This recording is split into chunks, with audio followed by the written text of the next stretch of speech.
So right now, I'm stacked. I've got Fortune 3. And honestly, it's time. We're going diamond mining. Up until now, we've survived with basic gear. But that's not enough anymore. At the very least, we need a full diamond set. And with Fortune 3, the chances of getting more diamonds per or are way higher. This isn't just mining.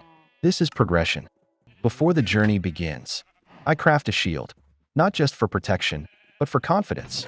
The night passes quietly, calm before the unknown, and as the first light of morning touches the world, I begin walking toward the caves. Because deep underground, diamonds are waiting, and today, I'm ready to claim them. The moment I jump into the cave, the light disappears behind me. Step by step, I keep moving deeper. The air feels heavier, the silence louder, and then I start spotting resources, ores shining faintly in the dark. So I begin collecting them slowly, carefully, one by one. No rush, just progress. Because down here, every single item matters. It didn't take long. Before I knew it, I had already collected 28 iron. That was enough. So right there in the cave, I placed down a crafting table, built a furnace, and started smelting the iron. Because this wasn't just about survival anymore. Move a little further ahead, and something catches my eye. A chest, just sitting there in the darkness. Slowly, I walk toward it. I open it, and inside, 2 diamond horse armors. I just pause for a second, because that's rare. That's valuable. No hesitation. I take them immediately. But if I'm getting stronger, my horse is leveling up too. After a while, I finally had enough iron. I started crafting iron blocks, one after another. But when I checked, only 2 were ready. And for an anvil, I needed 3. So I paused. The furnace kept burning. The iron kept melting. While the iron continues to melt, I decide not to waste time. I take a few careful steps forward just to see what lies ahead. The cave stretches deeper into darkness. Every sound echoes louder than it should. Behind me, the furnace keeps burning, quietly turning raw iron into something stronger. And ahead of me, the unknown. Because in caves like these, you never know what's waiting just around the corner. And just like I expected, it happened. Out of nowhere, something hit my shield. A sharp sound, a sudden impact, dot in the darkness. I couldn't see clearly, and before I could even think, they rushed me. A zombie from one side, and skeletons from the other. No time to hesitate. I pull out my sword.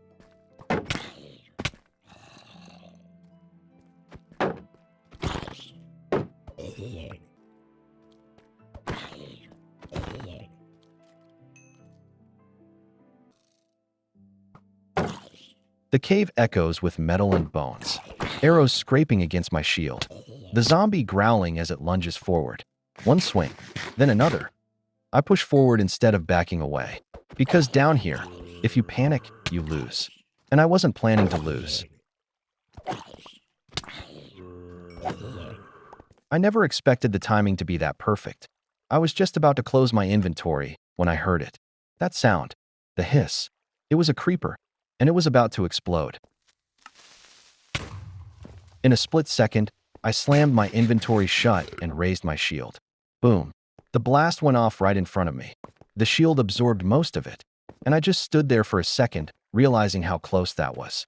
If I hadn't reacted in time.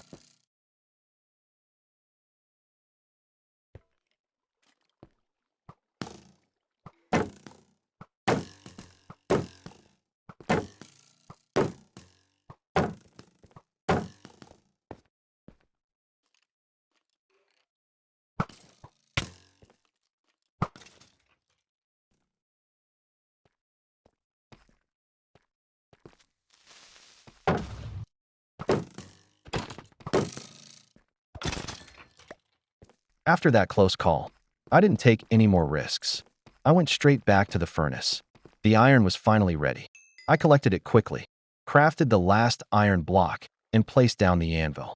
The sound of it hitting the ground echoed through the cave. First thing I did, I applied Fire Aspect 2. I wanted to apply Fortune 3 on a diamond pickaxe, but there was a problem. I only had 2 diamonds, and that wasn't enough. So I went back to the spot where I had seen diamond or earlier. I mined just 1. Carefully. That gave me exactly what I needed. 3 diamonds. I crafted a diamond pickaxe right there in the cave. walked back to the anvil, and applied Fortune 3. The moment it combined, it felt different. This wasn't just a tool anymore. This was an upgrade. And near that same spot, there were still 3 or 4 diamond ores waiting. That's so I went back. Time for the test. I mined the first one, and when the diamonds dropped, more than one. It worked. I only broke 2 diamond ores. Just 2. And when the drops appeared on the ground, 5 diamonds. I just stood there for a second. That's the power of Fortune 3. Same effort, bigger reward. In that moment, I knew this enchantment was worth every single emerald. The cave wasn't just giving me diamonds anymore. It was multiplying them.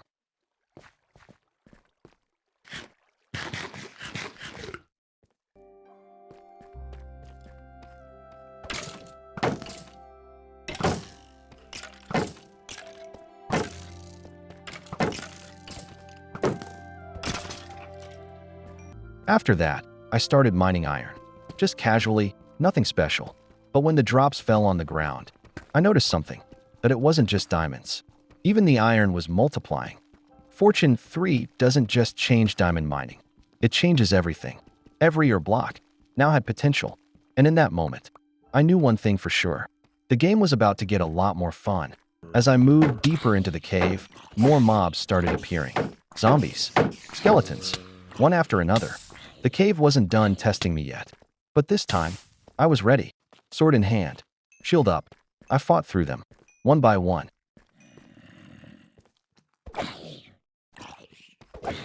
And after clearing the area, I noticed something shining nearby. Diamonds. It was like the cave was rewarding me for surviving the chaos. Fight through the danger, and the treasure reveals itself.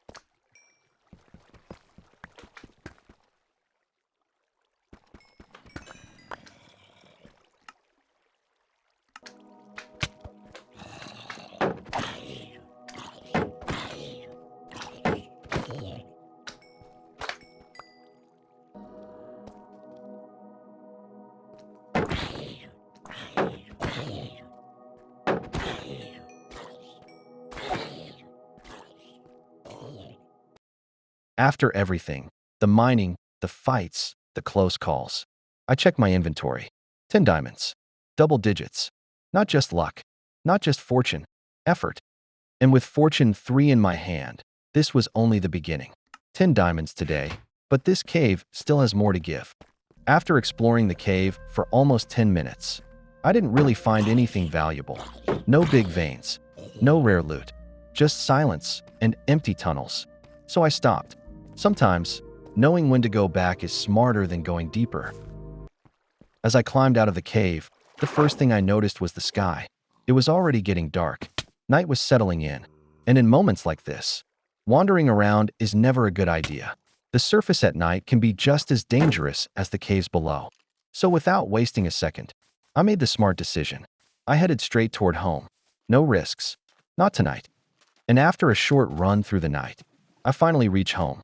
Safe. No mobs chasing me. No surprises. The biggest problem I faced inside the caves wasn't mining. It was long-distance fights. Skeletons shooting arrows from the dark. Creepers sneaking in from the sides. It was chaos. So I decided that had to change. I had the enchantments ready. Flame. Infinity. So I crafted a bow, walked to the anvil, and applied them. Now every arrow I shoot will set enemies on fire. And with Infinity, I only need 1 arrow. From now on, long-distance fights won't be my weakness.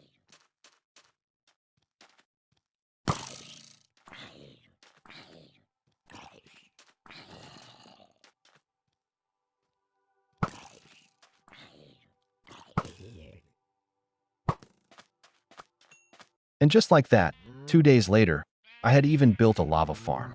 Everything was progressing. The world was growing. But then, something happened. I updated Minecraft, logged back in, opened the game, and my world was gone, completely deleted. I don't know how. I don't know why. I tried everything, but it just wasn't there anymore. Hundreds of days. So much effort. So many memories. All gone. It hurts to say this, but this adventure ends here.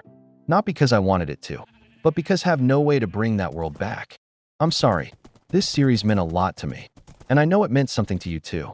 Sometimes, even in Minecraft, you lose everything. Thank you for being part of this journey. If you enjoyed this journey, make sure to like and share the video. This world may be gone, but the adventure isn't over. That we'll meet again with a brand new world, a new beginning, a new challenge. Until then, goodbye.